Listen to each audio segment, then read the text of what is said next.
Amino acid के बारे में।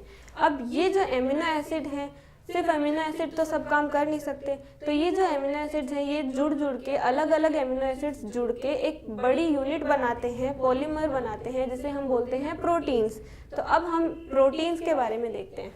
तो पहली बात कि अमीनो एसिड्स हैं, जैसे ये एक अमीनो एसिड हुआ, ये दूसरा अमीनो एसिड हुआ, ये तीसरा अमीनो एसिड हुआ, ठीक है।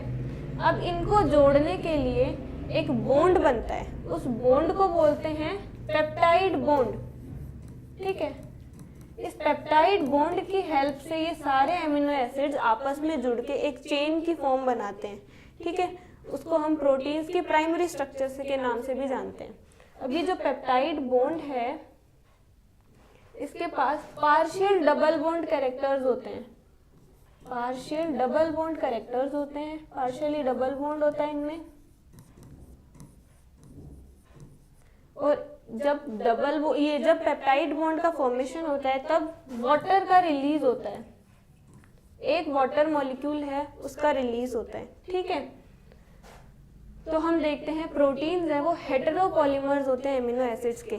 ऐसा नहीं होता कि एक ही अमीनो एसिड है, जैसे ग्लाइसिन को हमने लिया तो ग्लाइसिन है, अब ग्लाइसिन ग्लाइसिन ग्लाइसिन ग्लाइसिन मिलके एक प्रोटीन बना ले, ऐसा नहीं होता। कहीं ग्लाइसिन जुड़ेगा, कहीं ट्रिप्टोफैन जुड़ेगा, कहीं प्रोलीन जुड़ेगा, ऐसे अलग अलग अमीनो एसिड्स हैं वो जुड़ के एक प्रोटीन की चेन को बनाते हैं। तो इसलिए हम बोलते हैं कि अमीनो एसिड्स का हेटेरोपॉलीमर होता है